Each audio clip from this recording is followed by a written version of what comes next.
Bonjour, bonjour. Nous revenons sur nos vidéos d'Afrique agricole.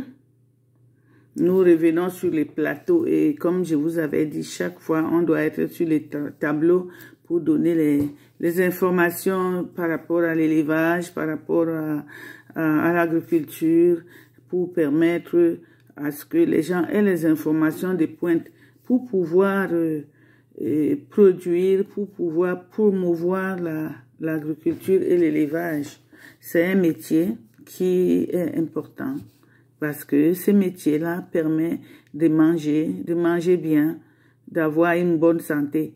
C'est pas automatique, mais ça permet quand même d'avoir un système immunitaire solide pour affronter les maladies et pour pouvoir guérir quand on est malade. Parce que la santé, c'est dans les assiettes. Je vous dis ça souvent de temps en temps, que notre santé, c'est dans les assiettes. Voilà, j'aimerais que les gens qui veulent m'écouter peuvent s'abonner et me dire à quel niveau ils sont dans quel pays. Ça me permet de connaître mon éditorat, donc les gens qui m'écoutent, mes auditeurs, quoi. Bon, et on est toujours sur l'élevage des crevettes, suite et troisième vidéo précisément, parce que j'ai déjà fait la première vidéo, j'ai fait la deuxième qui parlait de la technologie, comment on les élève, les écloseries, la nurserie. Aujourd'hui, je parle des étangs de grossissement, le grossissement même, et ensuite, je vais parler de l'alimentation. Donc, c'est l'élevage des crevettes suite. C'est les vidéos d'Afrique agricole. Bon, on va commencer par les étangs de grossissement. Les éleveurs désignent les postes larves par les mysis. Ils pèsent alors entre 1 et 2 grammes. La salubrité de l'eau est graduellement ajustée sur celle des étangs de grossissement. Les éleveurs désignent des postes larves par les sigles PL. Quand on voit les sigles PL, ça veut dire les postes larves. Si fixe par le nombre de jours. Donc on peut dire PL1. Donc ça désigne le nombre de jours, PL1 ou PL2. Elles sont prêtes à être transférées dans les étangs de grossissement. Dès que leurs bronchites sont élevés,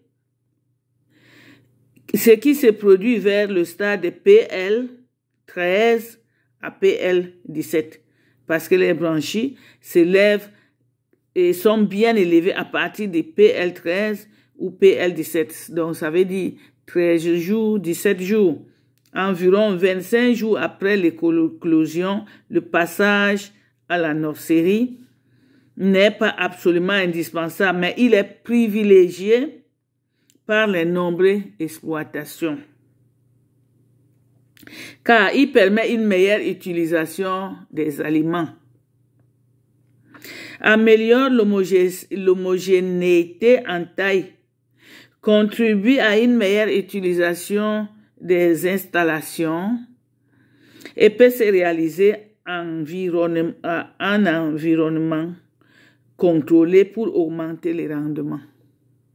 Je répète, contribue à une meilleure utilisation des installations et peut se réaliser en environnement contrôlé pour augmenter le rendement. Le principal inconvénient des nurseries est la mortalité d'une partie des postes larves des crevettes lors du transfert dans les étangs de grossissement. Retenez ça bien.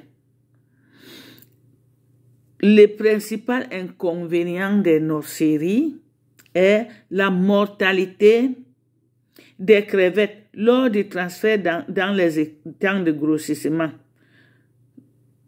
Le principal inconvénient des nurseries est la mortalité d'une partie des postes larves des crevettes lors du transfert dans les étangs de grossissement. Je répète pourquoi, pour que les gens puissent comprendre, parce que c'est une orientation qu'on est en train de faire. On n'a pas besoin de passer vite en courant comme si on répète pour que les gens puissent comprendre, parce que c'est les gens qui veulent élever les crevettes aimeraient bien comprendre les stades de l'élevage pour bien travailler. Certaines fermes d'élevage n'utilisent pas les nurseries, mais transfèrent les postes larves directement dans les étangs de grossissement après les avoir acclimatés à la température appropriée et au niveau de maturité dans un bassin d'acclimatisation en l'espace de quelques jours. L'eau de ces bassins est progressivement changée pour correspondre à celle des étangs de grossissement. La densité de population ne doit pas excéder 500 individus par litre. Quand on parle de la population, là, c'est la population des crevettes, c'est pas la population humaine. Et donc, la densité de population ne doit pas excéder 500 individus par litre pour les jeunes postes larves et 50 par litre pour les plus grandes tailles, dont les PL15.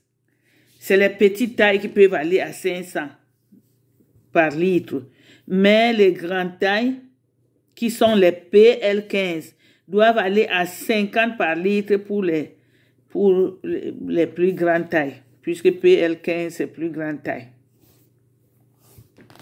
Maintenant, on va continuer avec le grossissement. On a parlé des étangs de grossissement. Maintenant, on va dans le grossissement. Dans la phase de grossissement, les crevettes sont conduites à maturité. Les postes larves sont transférés dans les étangs où elles sont nourries jusqu'à atteindre la maturité ou la taille commerciale, ce qui demande 3 à 6 mois. Les crevettes sont récoltées en les pêchant dans les étangs et les équipements sont variables. L'élevage des crevettes extensif fait appel aux méthodes traditionnelles à basse densité.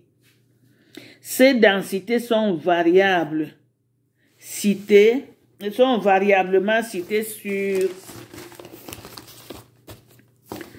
sur les littoraux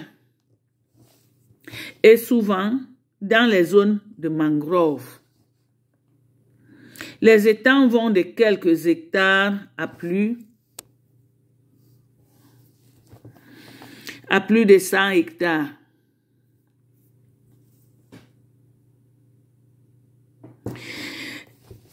Les crevettes sont stockées à faible densité de 2 à 3 individus par mètre carré ou 25 000 hectares.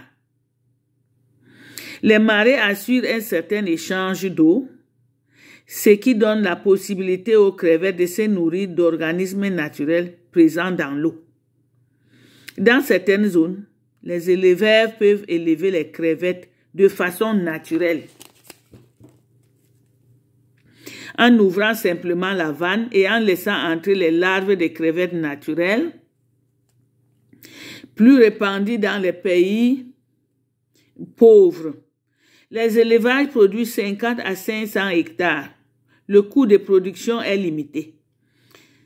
Une intensité de travail ne requiert pas de connaissances techniques avancées. Les élevages semi-intensifs ne recourent aux marées par les échanges d'eau, ne recourent aux marées pour les échanges d'eau, mais utilisent les pompes et les étangs au profil adapté. Ils peuvent donc être installés au-dessus du niveau de la marée haute. La taille des étangs varie de 2 à 30 hectares. La densité de population va de 10 à 30 hectares. par individu au mètre carré. Pour 100 000 à 300 000 hectares avec les telles densités, le recours à un nourrissage à l'aide d'aliments pour crevettes préparés industriellement, les étangs sont fertilisés. Pour stimuler la croissance d'organismes naturels, c'est une nécessité. La production varie entre 500 à 5000 hectares et par an, tandis que le coût de production varie entre 2 à 6 kg de crevettes vivantes par mètre carré. Pour les densités supérieures à 15 individus par mètre carré, une aération est souvent nécessaire pour éviter l'épuisement de l'oxygène. La production varie en fonction de la température de l'eau, si bien qu'on obtient souvent des crevettes de plus grande taille à certaines saisons. L'élevage intensif utilise les étangs plus petits de 5000 mètres carrés à 1 hectare et demi et des densités de population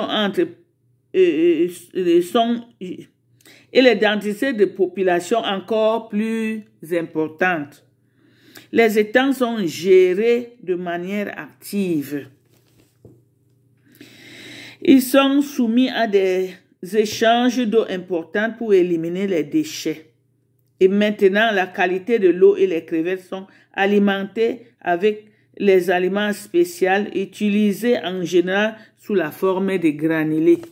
C'est pour ça qu'on avait parlé bien avant des produits lyophisés.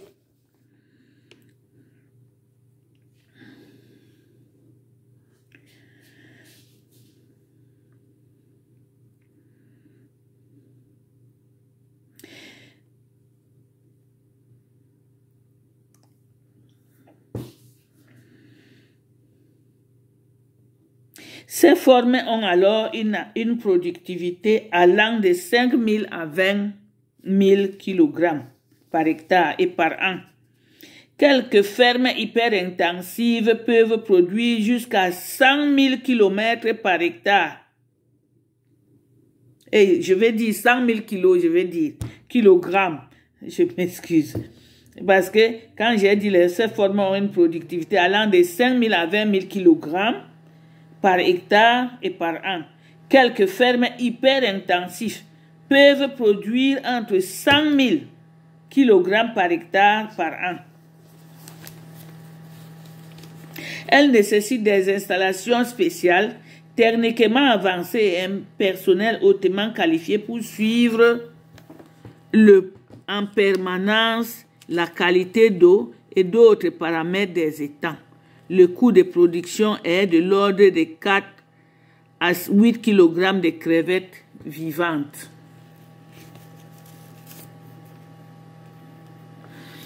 Aujourd'hui, on va s'arrêter là. La prochaine fois, on va parler de l'alimentation, des espèces à élever, les bienfaits de la consommation des crevettes. Bon, je pense que on est à la 3e vidéo pour l'élevage des crevettes. Donc, les gens qui veulent vraiment se lancer à l'élevage des crevettes, c'est important de le faire parce que on ne peut pas attendre que ce qui se produit naturellement dans l'eau.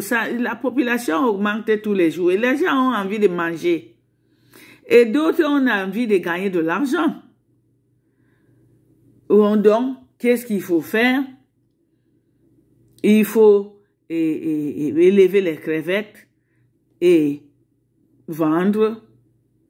Celui qui a besoin d'argent va gagner son pain quotidien et celui qui a besoin de manger les crevettes aura accès à acheter les crevettes à bon prix parce que quand ça se produit beaucoup, les prix aussi baissent. Donc voilà la vidéo d'aujourd'hui. Je m'arrête pour aujourd'hui et je vous dis au revoir et merci pour bonne journée.